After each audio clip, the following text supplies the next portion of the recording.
The International Association for Near-Death Studies presents NDE Radio, a weekly exploration of near-death experiences and similar encounters with the other side. Now, here's your host, Lee Whitting.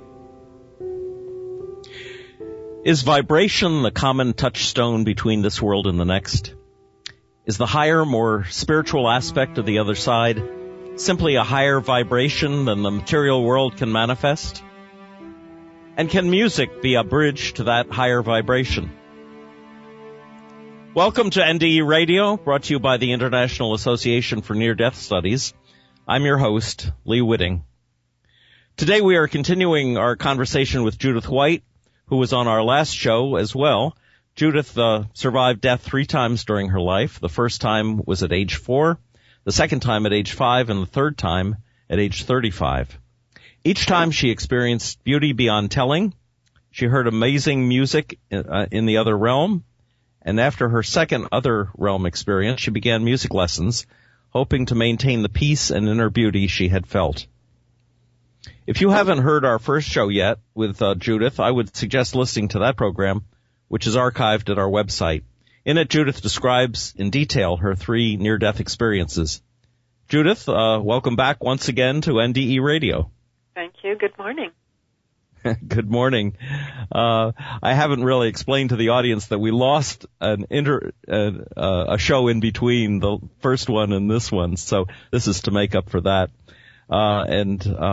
Anyway, to get right to it, one of the key components of your NDEs seem to have been an understanding of the tones or vibrations that you heard on the other side.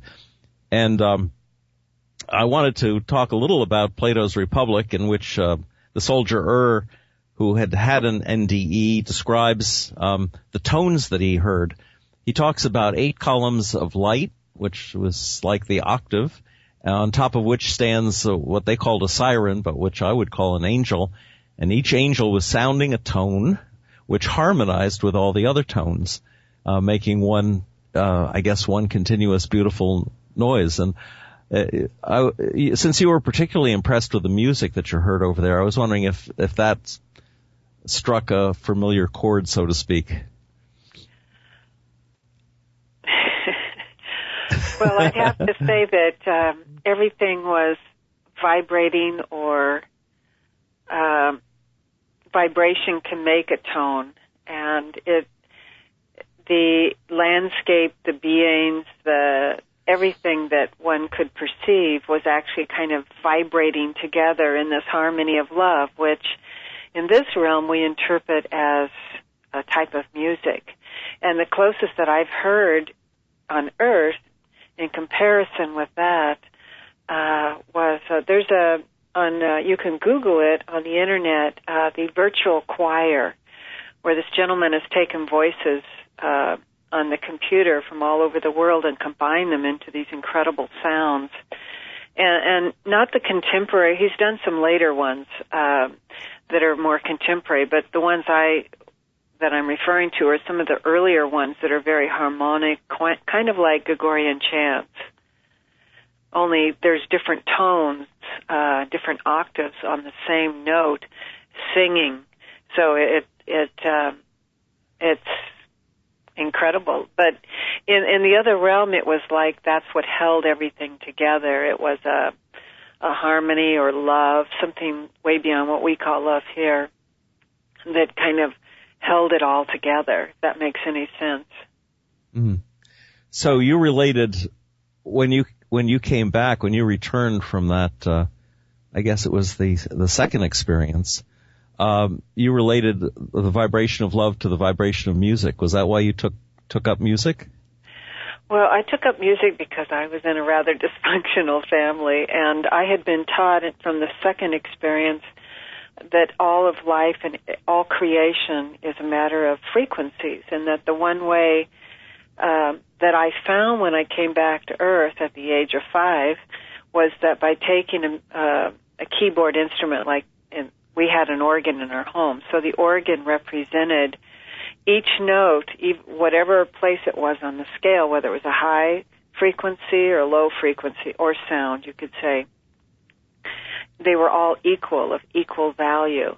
And that was what I had learned in the other realm about frequencies, is that there is a purpose or there is a value in each level of frequency, which includes all humans as well and their behaviors.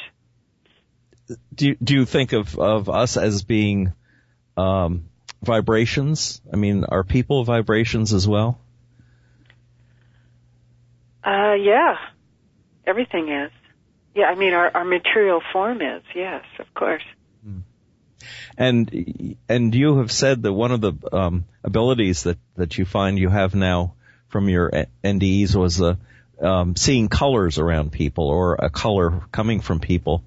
Does the tone of the color reflect the person or their personality? It's different from what people call aura. It seems to reflect who they are. They're on the inside, meaning the range of color is different from auras.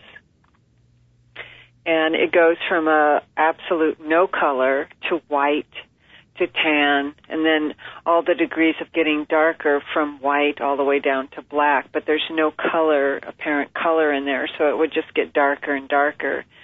So it's tan, darker tan, darker tan, darker tan, and then a brown, and then eventually black. And it seems to correlate with frequency as well.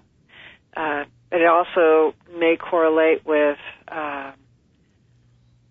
intentions, but it could also correlate with lifetimes here on Earth. You know, whether you're more of a violent person and in survival versus, a different kind of experience on Earth. Because I think there are people in survival that are very white, because I've seen them. So it has nothing to do with your physical circumstances. It's your relation or your reaction to your physical circumstances that seems to determine where you are on that color spectrum. And what color are you or tone are you most attracted to when you see someone on the street, for instance, a stranger, and you see a color around them? What color is the most attractive to you? Well, I've only seen one. No color is the highest. I mean, he was totally vibrating from a different level than anyone I've ever seen before. But other than him, white or a very light beige would be, because that's the color of babies. That's the color of we could call more spiritually evolved people. And that has nothing to do with religion. No. It's very interesting that there was one person you saw with no color, and you took that to be a good thing. Well, actually, there was a mental telepathy. He was on the opposite side of the street. It was down in Laguna Beach, California. He was on the opposite side of the street, and there was a 4-lane road between us, and we were talking mental telepathy to each other, which becomes pretty easy after you've been after you've had NDE experiences, if you're sensitive to it. Mm-hmm. And because I said, "Can I come over and hug you?" Basically, I mean, I was just so shocked that there would be such a being on Earth. And he explained that he had just been in a process of sharing some type of workshop, mm-hmm. and that he was very exhausted. He was walking with a woman that seemed to be like his aide. He appeared to be from India or some Eastern country. He was dressed differently than a traditional American dress. And that was definitely, he was more like, his frequency was indicating that he was floating more than walking, even though I could, with my physical eyes, see he was walking. I'll never forget that, because it was so incredible. I had never seen that before. Now, do you suppose people's moods can affect their color? In other words, if somebody is angry or very depressed, could they drop several tones from a higher color to a darker one? I think it depends on the intensity. The difference of coloring I've mostly noticed in people is if their immune system is fighting something, then they will become a little darker color. Or if they have cancer, they'll be a gray color instead of the other color ranges. So generally anger, well, they might have flashes of red that come out just momentarily, but then it'll be gone. Depression, I guess if they've had it for more than a year, it could influence them. But generally, depression, it might slightly change the color, but it wouldn't vastly change the color, no. It seems to be more related to violence. So somebody like myself has a very hard time even watching violence on TV, like news or anything like that, because the color around people is so dark. It's just like, it's just a realm I don't want to participate in, even though I know it is existing all over the earth at this point. I think last week I asked you if when you're watching a TV show, if the good guy has a bad aura to him and the bad guy has a good aura, does it confuse the plot? Yeah, it's a little different because I know that's not who they are on the inside. The other thing is I can see it on pictures. Like I remember looking at the first picture of Abraham Lincoln as a child and going, "Wow, this is really interesting." I can see it on old photographs even. Well, what did it tell you about him? That he was a much wiser man than people realized in his times, that he was more pure intent than people realized. He was trying to harmonize all the chaos, which is a huge task. Because when you really study his life and how he was not for freeing the slaves originally, and you read all of this, because he was trying to reconcile peacefully the different sides. He had a very beautiful coloring. He was very light beige or almost white. So that was really interesting, because when you see photographs, there's usually a darker tint to the photograph because they're older. And so that was always interesting to me. Wouldn't it be wonderful if doctors had this ability so that it would help them diagnose people's health situations? Yeah, I don't know. I wonder if there's a machine could be developed that could read these things in a medical way. Well, we did talk about this last time. The Rice machine is a machine that's used all over the world, except in America, that cures most forms of cancer within a few weeks. This country does not allow doctors to apply it, but you can go to Canada or the East or Cuba even.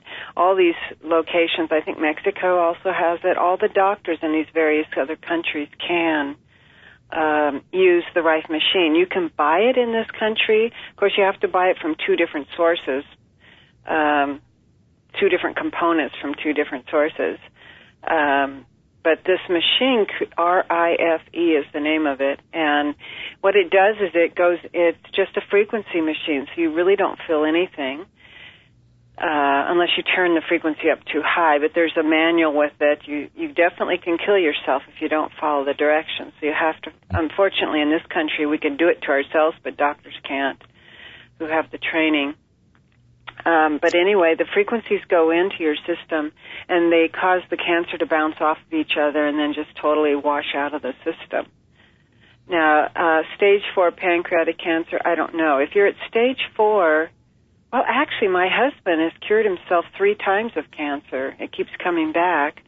And he was stage 4 when he had cancer. So I think it depends on the kind of cancer. Now, you're not supposed to put it on your head, so brain tumors and things of that sort, it's not obviously not recommended to put on your head.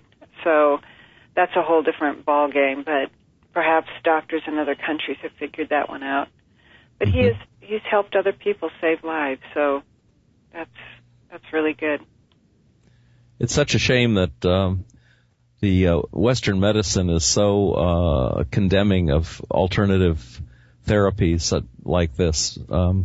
But they just jump right on it and fight it to death in court and get the FDA and all these guys out against it. It's I don't know what motivates them besides, I guess, the money they're making, but it's really a shame. It's sad, but there's a lot of things that's going on in our country that's sad right now. That's true. Some physicists, I just remembered, we talked about this, I think, last time too, in search of a theory of everything, have come up with a notion of the universe is built of vibrating strings. And when you were on the other side, did you learn anything about that?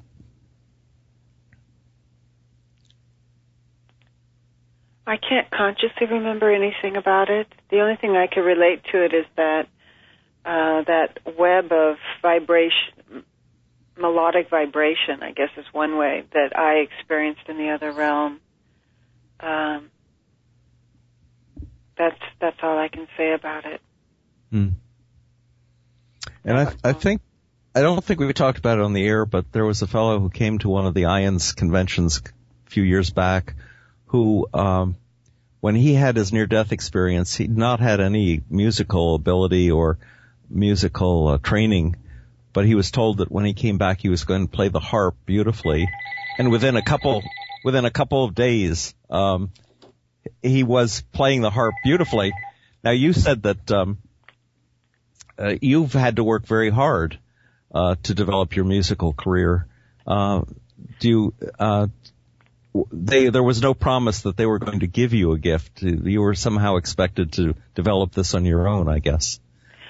Yes, in fact, I remember thinking at 6 it was made to look so easy, and then it wasn't that easy for me. But I was composing from the age of 7, and my first song I composed, I wrote words to it and wrote it completely down on paper. It was called I Love to Fly, and that was at age 7. So, I mean, the piece that it gave me just to practice was worth it. So it wasn't that I had any expectations other than I was surprised that it was as challenging as it was. Mm-hmm. But I was going to continue, of course, because the peace, the quality of peace, internal peace, because that's where peace lies within every human, is within themselves. It's not an external phenomena. We hope it will be one day, but it mostly is within. The other thing that we talked about last week was my out-of-body experiences. Yes. I don't know if you want to go into that realm, but... Yes, absolutely, because I thought that was fascinating. You said that you can go to sleep and then suddenly you're having an OBE. And tell us about that. Well, there seem to be different types. There's one type where I go to what you could call higher school, where I learn lessons that I've never really heard on Earth. Another type is precognitive dreams, where I see things before they happen, and then I find myself in that scene either a few days or months later. There's another type where I find myself in a different dimension or realm where there's human-like beings who, the context, we have this, I didn't realize we had such a strong context here on Earth where, you're born into this world and things are a certain way and you just take it for granted because you're a baby. And so I found myself in this other world where the overview or the context was very, very different. For example, I found myself in one of the worlds where there were these overlords, they called them, and I was just a visitor, so I was just treated like one of the what we would call on this realm underdogs, but they didn't feel that way. They were born into that role, and it was a reality where you're born into your role. It was actually quite different, though, than serfdom or, those kinds of things we had on Earth. They weren't put downs. They were not lower than. They had a different purpose. And so we had to obey the overlords, but it wasn't a servitude thing. It was really different. It wasn't like here. So I guess that kind of surprised me. I didn't stay there that long. I mean, there's no time when you go into other realms. So I have no reference point of how long I was there, but it wasn't frightening. You just had to stay out of the way of the overlords, and you had to obey them. But there was no context of slavery or being put down or demented or, any of that stuff that happened on Earth and maybe still does. The higher school was, one example is that I was in you could say a classroom, but there's no walls, so we're just kind of floating in some kind of space. But it looked like there was a little bit of a form around us. It's so hard to explain these types of things because we're unaccustomed to these things here on Earth, but I'll do the best I can to explain it. And so anyway, there are about 20 or so feminine-oriented beings. They weren't all humans. They were other beings as well. The interesting thing, though, about spirit or soul, whatever you want to call it, or, whatever goes out of the body and has these experiences like NDEs, whatever that quality you want to name it, it appears that a lot of life forms, even though they may have different material forms than us, their inners are very similar. So, we're all there. And I knew that some of them had come from other reality systems. Now, I know this will sound crazy, but this is just the way it was. Anyway, so the guides that were there, it was a day where we were being given different pieces of jewelry. And so some people were given diamonds, some were given emeralds, some were given rubies, either earrings, necklaces, bracelets, rings, that kind of stuff. And yes. So I was given a nice bracelet. I think it was just nice little stones. They were nice, kind of like what we would call beads here. And then the girl next to her, feminine-oriented being next to me, received rubies, diamonds, and emerald-type bracelet. And we were looking at each other's. We were told to look at each other's jewelry after we were given. All of us were given our jewelry, and we looked at each other's jewelry. And I said, "Wow, that's so beautiful." And she said, "Wow, I like yours too." And we were admiring each other's. And I didn't think anything about mine. I thought it was nice, and I wasn't jealous. I just thought the other was really beautiful because it was so brilliant and shiny. And she said, "Here, do you want to trade for a bit?" And I said, "Well, sure." She liked mine, I liked hers, why not? So then one of the guides took me into one of the other spaces, and he said, in private, he said, "Now, you did not pass that. You did not learn what you were supposed to learn.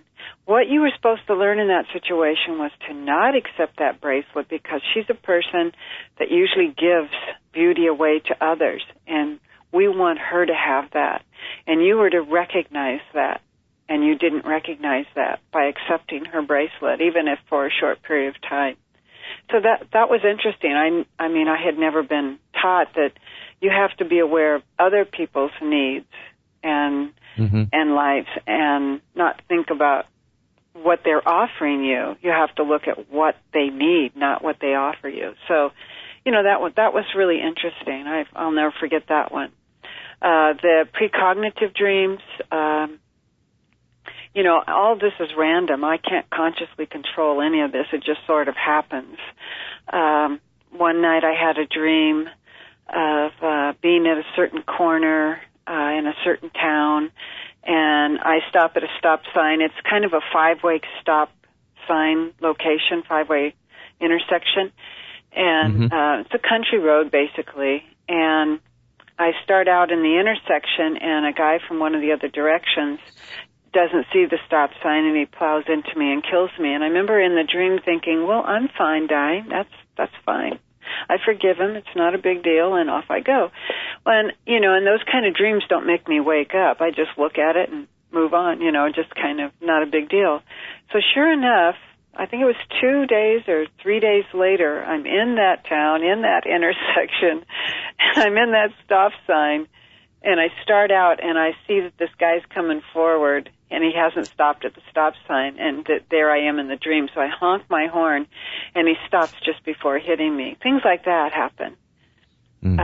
Or like I can see car accidents just before they happen on the freeway, so I'm always very aware of what's going on the freeway.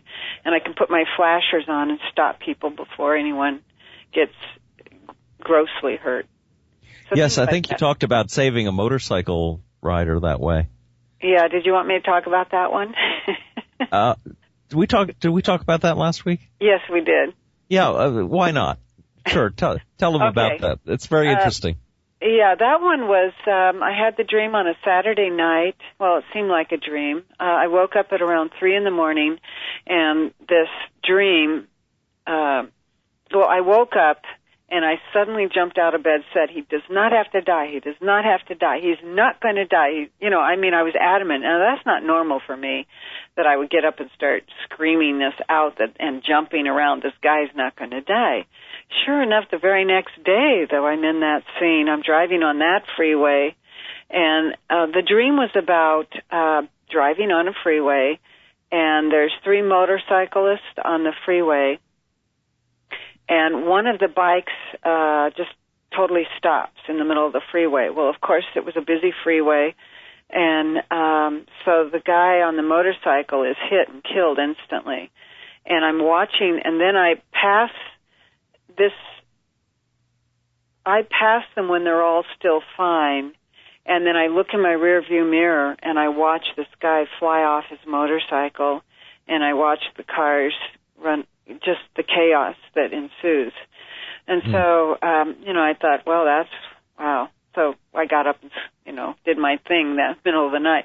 So the very next day, I'm actually on that freeway going that direction, and I pass the motorcyclist. I look back, and but I recognized that was the dream I had just had.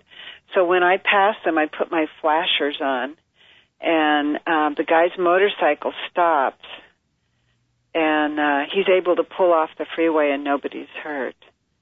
Or let's see, maybe I put my flashers on before. I see the motorcyclist before I get to them. That was it, and I put my flashers on. I pass them, and I look in my rearview mirror, and I see that he pulls over fine, and nobody's hurt. That's how it went. Wow. So it's things like that are kind of strange. Well, and I think when I heard that story the first time, I thought, well, we have the ability to change fate. I mean, you saw in your dream the way things were going to go, and you were able to change it. Or maybe it was designed that I would see it so he didn't have to die. So that dream was fate, and your actions were fate as well. Yeah, could be. I mean, I don't know. Everything I've studied has said that this is a free will society. So my attitude is that, we did talk about that also, is that we choose our parents, we have an overview of our life even before we come in. Now, when I first heard that, it was pretty shocking and it was hard to understand. But for example, my stepdad, I saw about a year before he knew about it, he had developed cancer in his throat because there was a grayness around his throat, and I didn't say anything, and then a year later we found out. But before he reached that stage, my mom used to ask me, how long will I be with him? How long do I have with him? They're in their 70s. And I said, well, Mom, every time I look, there's like 5 different scenarios. So if he does this, it'll be this one. If he does this, he had also diabetes type 2, and so he had a lot of dietary necessities if he wanted to stay longer on Earth, which he loved food so much and his lifestyle that he wasn't going to change anything. So he actually got cancer right away and passed. But so we can say that there's no free will, but in actual fact, the fact that I can look ahead and determine certain things, but there's not usually just one picture. It's like there could be 2, 3, up to 5 that I've seen of alternative. Depending on the choices that he made in his life, right. He could have lived longer or not. Right. So it looks like both are true. It looks like both are true. Right. Well, Judith, I think we're out of time once again. And I want to thank you for going through this 3 times so that we would have 2 shows out of it. You're my hero of the month. Oh, it was my pleasure. Thank you for asking me. Okay. Well, and I'll tell our listeners that if you'd like to listen to this show or the first show with Judith White, again, or any of our other programs, please visit our website at nderadio.org. And for more information about IANDS, please check that website at iands.org. There will be information on that site about our upcoming Labor Day weekend conference on NDE's Health and Healing in Newport Beach, California, from August 28th through the 31st. I look forward to seeing you there. Thanks for listening.